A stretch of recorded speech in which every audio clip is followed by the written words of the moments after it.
I killed my baby. 4 words.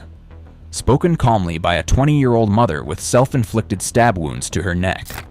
4 words that would send shockwaves through Canton, Georgia, and leave hardened detectives haunted for years to come. The date, December 9th, 2020. The victim, 13-month-old Hannah Driver. The killer, her own mother, Chloe. But this isn't just another tragic case of filicide.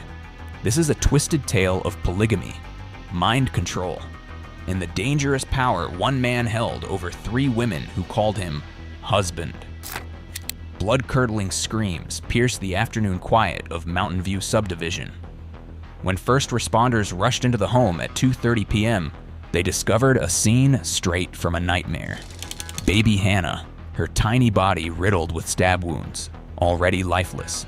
Her mother, Chloe, bleeding but alive, knife still within reach. "Save her," neighbors heard Chloe whisper to paramedics through bloodied lips. But it wasn't her own life she was concerned with. It was the daughter she had just brutally murdered. What drives a mother to slaughter her own child? The answer lies in the shadowy world of a man who called himself Zed. Benjamin Michael, or Brian Joyce, or simply Zed, wasn't your average husband. At 38, he had accumulated not 1, but 3 wives: Chloe, Jessica, and Sarah. A self-proclaimed spiritual guru with special gifts, he controlled every aspect of their nomadic existence. He would tell us where to go, what to eat, who to talk to, revealed a former member of their inner circle. But most importantly, he decided who received his love on any given day. This wasn't just polygamy. This was systematic psychological warfare. Chloe had been Z's first wife, joining his household at just 17. For a time, she was his entire world. Then came Jessica, then Sarah. Suddenly, the young woman who had abandoned her family for this man found herself fighting for scraps of his attention. Z would deliberately pit them against each other, said Jason Spillers, who witnessed the dynamic firsthand. He'd praise one wife in front of the others, then switch his affection without warning. It was psychological torture, especially for Chloe. As months passed, Chloe's mental state deteriorated rapidly. The other wives noticed her talking to herself, crying through the night, staring at baby Hannah with increasingly vacant eyes.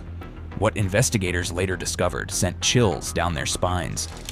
In Chloe's fractured mind, her own daughter had become the obstacle to regaining Z's love. A twisted logic had taken root. Eliminate Hannah. Eliminate the problem. She began to believe Hannah was absorbing her negative energy, revealed a court-appointed psychiatrist. In her delusional state, killing Hannah was actually saving her. Jason Spillers' testimony at trial left the courtroom in shocked silence.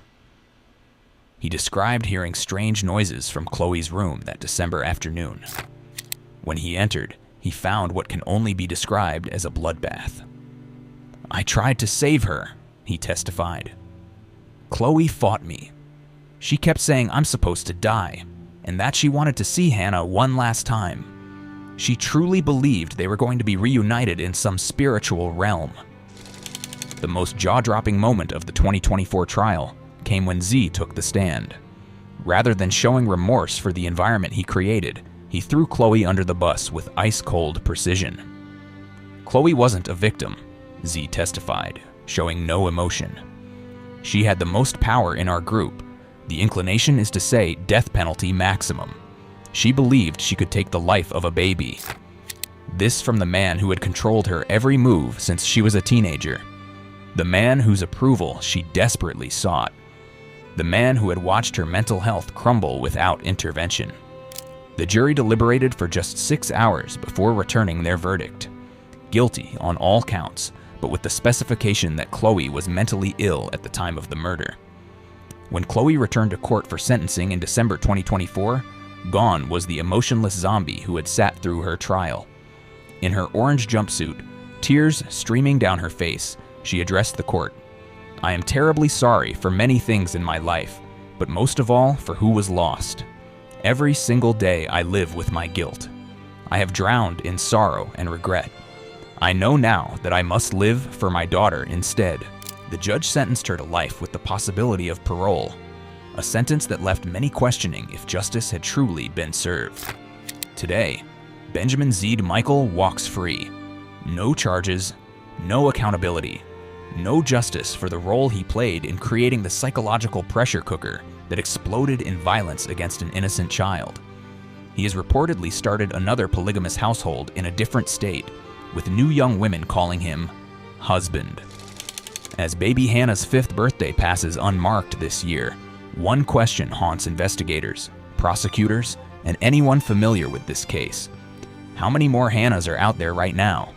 How many children are living in homes where psychological manipulation and coercive control are ticking time bombs? And perhaps most disturbing of all, will we recognize the warning signs next time before it's too late? The blood of 13-month-old Hannah Driver isn't just on her mother's hands. It's on a system that fails to recognize when vulnerable women are being psychologically destroyed. It's on a society that looks the other way when confronted with uncomfortable truths about control and power.